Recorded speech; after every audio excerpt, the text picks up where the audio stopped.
My next guest is Ofir Akunis, the Consul General of Israel in New York. So look, it's been almost 11 months since October 7th, since the attack. And still the war goes on, and still the hostages are still being held. What do you think it will take to end all of this? First of all, thank you for having me again. Thank you so much. Well, we love having you. Thank you so much.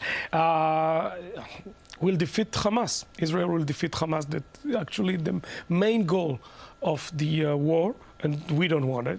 We don't want the war. They invaded to Israel. They started a fire. We don't want the war, but they viciously. And of course, we are putting Hamas under pressure to release our hostages. You know that actually the Americans, the Egyptians, we, the Israelis, and the Qatarians, all of us asked them to come to the negotiation table and to actually agree to a deal. They don't want to agree. By the way, they didn't come to the negotiation table, not in Cairo, not in Qatar, nowhere. So the problem is actually the existence of a terror, a cruel and vicious organization like the Hamas in Gaza Strip. And until we'll defeat them, and it's very close, Marcia, it's close. It's not close enough, but we are very close. We are much closer than, of course, from October and November 2023. But I mean, Secretary of State Anthony Blinken has been in Israel constantly trying to push for a deal, and he seems to think it's pretty close to ending it, that there could be a ceasefire. Are you as optimistic as he is, or you think there's still much more that has to be done? Still much more, not because of us. They actually, the Hamas wants us to withdraw from the Gaza Strip and from Philadelphia. Why? Because they want to continue actually to attack Israel from Gaza Strip. We will not allow a second October 7th. So we have to explain that Philadelphia is a strip that goes along in Gaza along Egypt. That's right. And you don't want to leave there because you're concerned about weapons coming in through the border through Egypt. Is that correct? That's what happened from 2000, something like 2005, 2006. Actually, they smuggled Iranian weapon through Philadelphia from the Egyptian side to Rafah. Do you remember that all eyes on Rafah? So I'm saying all eyes on you, terrorists. And you saw the last tunnel? The last tunnel that actually we found out there, it's much bigger, or at least bigger as the Lincoln Tunnel here in New York. And their tunnels are longer than the tube in London. We can't accept it. But let me ask you this question. Does it have to be Israeli troops along Philadelphia, or could it be an international force, or you just don't want to take the chance? I will tell you, we are counting on our forces. It's a fact that Israel actually, it's a fact. It's not in my imagination. We withdraw from Gaza Strip, including the Philadelphia, including the north parts of Gaza. And they used actually to attack Israel from those areas. So we must learn from the history. We must learn. And by the way, about international forces, you asked about them. Let's see who is, who wants to be part of the international force there. It's like UNIFIL in Lebanon. Let me ask you this question. There are reports that Yahya Sinwar, who is the Hamas leader, is saying that Israel has to guarantee his safety, has to guarantee they won't kill him or assassinate him for there to be a ceasefire. How do you feel about that? It's unbelievable. He is the worst enemy of the Jewish people since Adolf Hitler. He is responsible, Sinwar, to the vicious massacre against the Jewish people and the Israelis, of course, since the end of the Second World War. And he wants us to guarantee, by the way, we Israel, release him from our prison to actually right after the Gilad Shalit deal. You asked me about a new deal. We did it already with him. Now, let's compare it to Al-Qaeda leader Bin Laden. You killed him. So basically, you think... You, the Americans. And Well, you did not me, very but the good. American No, the government did kill them. American government, heading by President Obama and Secretary of State Hillary Clinton. That's good. That was very good because it was a message to the axis of evil. Beware. So basically what you're saying is that somebody should kill Yahya Sinwar because he is the same as Yasser Arafat. But you're also saying that there's probably no way that Israel would agree to his terms to guarantee his safety as a prerequisite for a ceasefire. The answer is no, and I will tell you why. Yahya Sinwar sent his vicious terrorists to rape women, to burn people alive, to burn babies alive. Okay, so we need to guarantee that he will continue actually to live and to be the Hamas leader. This is unacceptable, and we will not accept it. So, you know, we were talking about leaving troops along Philadelphia. What about leaving troops along the other border so that you would also be able to protect your country from another attack? Okay. Is that also something that you think is a non-negotiable? You have to have troops there. You know, you're talking about specifically about the Gaza Strip. Right. Okay, I always say that we will do whatever is necessary to defend our people, and if the Israeli chief of staff and the Minister of Defense and the Prime Minister and the cabinet will decide that this is necessary, I believe that the majority of the Israeli citizens will support it. But I asked you before about an international force, and you seem to have little hope that that would happen because is there a reluctance on the part of other countries to participate in trying to keep the peace in that area?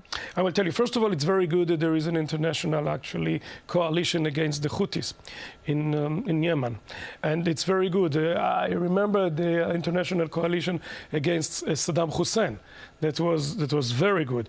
If the international force will actually can force the law and the order and actually stop them from smuggling weapons from Egypt to get to the Gaza Strip without our involvement, I don't know. I don't want to say something that is part of actually the ideas and the negotiations and actually a part of the American suggestions during the negotiations. But you don't think a number of countries would participate?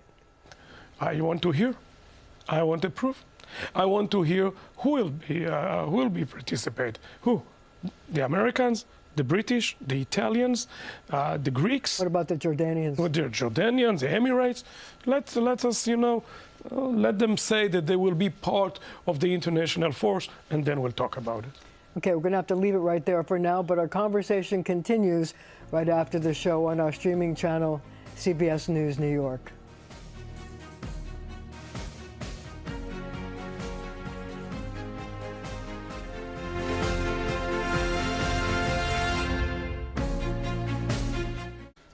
We're back with a bonus conversation with Ofir Akunis, the Consul General of Israel in New York.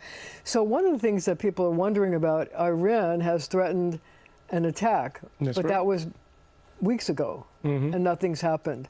What's the theory? I mean, do you think that, they're holding out for some moment like the Jewish holidays, for example? First of all, it's not only weeks ago, it's years ago. I don't want to go back to the Bible days and to Ahasuerus days because he was the first Persian leader to declare that he wants to destroy the Jewish people from India to Africa, and it's in the Bible from Hodu and Ad Kush, like from India to Africa.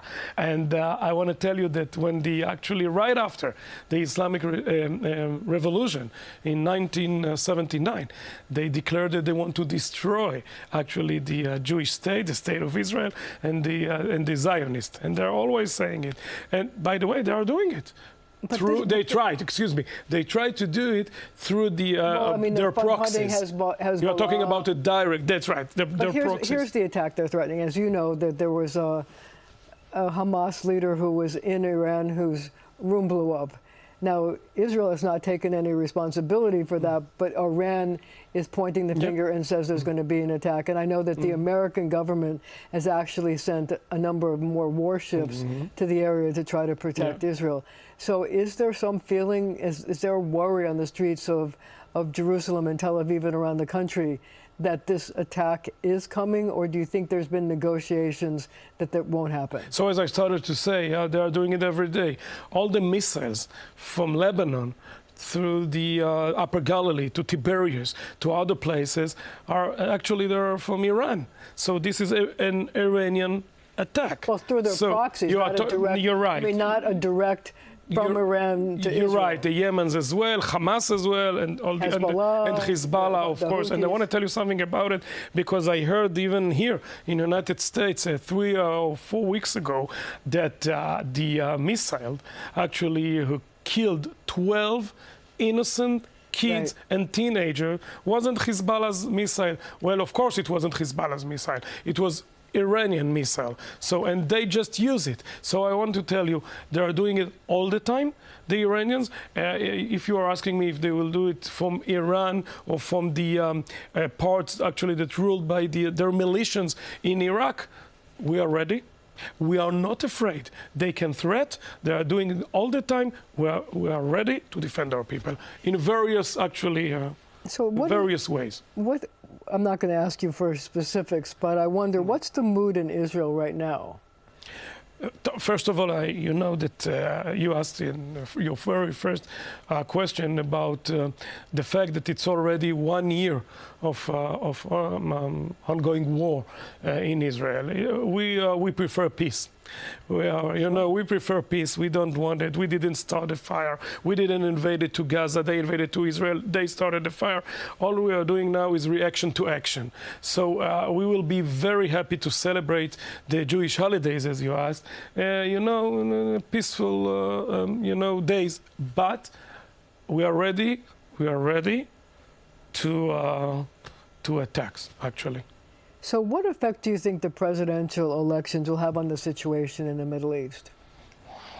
No, I don't want. I'm trying to not to be a part of the campaign here in the United States. Of course, that everybody here in the United States, they are bringing to the table their ideas about the solution, about the current situation. We are talking every day with the administration, the prime minister and the others, and of course that there's a lot of ideas and a lot of suggestions. In the end, the bottom line is that we'll decide the decisions that are good for the security of our people in Israel and not anywhere else. So I wonder what your reaction is to the rise of anti-Semitism here in the United States. I'm worried. I'm worried about you. I mean, it's very known that Ofir Akunis is a big admirer of the United States from when I was a child. And you can see the two flags, right? The two flags right here. Well, I'm using the pin of the flags here, they burning the American flags. I saw it last week in Chicago and 2 weeks ago. Israeli flags too. Yes, of course, because we are allies. We are share the same values: democracy, freedom of speech, human rights. And I will tell you, they are using the values of democracy and freedom of speech to act against democracy, to destroy the American democracy, to destroy the Western world values. And I'm afraid that some innocent people or naive people here in the United States believe them. And I want to refresh their memory. The same people, or maybe their parents or their relatives, that actually cheered after September 11th, they're encouraging now to protest against Israel and to burn the American flag. I hope that that you will find a way to stop it. So what message would you like to send to the American people about what's going on in the Middle East to give them a clear picture of what's actually going on? First of all, I ask them to stand with Israel. It's a challenging time to the state of Israel. It's a challenging time to the Jewish communities here, and it's a challenging time to the American society in general, because those people, protesters, that are actually yelling and screaming death to America, they want to destroy you. First of all, the United States and Israel, or maybe even together, I don't know. And they are saying it. You just listen. You just need to listen to their yellings and screamings in the streets of Manhattan or Chicago or Washington, D.C. or in the West Coast. Just, please wake up. And do you think that the American people have a clear vision of actually what's going on and about the attacks from several places? I mean, it's not just the attacks from Gaza. If to be frank with you, I'm not sure. I think that the media, some of the media, does not reflect the truth and the facts, and they are saying actually they spread the Hamas lies. I afraid that some of the American, people and organizations are actually believe them. And not believe that. First of all, you need to know the truth. You need to know the facts. And the very fundamental fact is that October 7th, then they invaded to Israel. They actually, the cruelest massacre against the Israelis, it was by Hamas, of course, supported by the Iranians and the others, against Israel. And we didn't start a fire. We don't want a war anymore. We want actually to live in peace in our land. But they don't want it. The very first actually chapter in the Hamas charter is to destroy the Jewish state and to establish a Muslim Khalifa, statehood instead. So I believe them that they want to do it.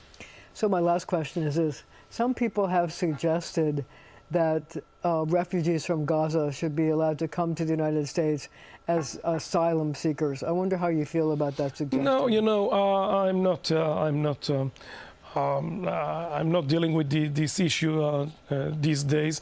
I think that first of all, everybody that actually wants to leave, you can do it.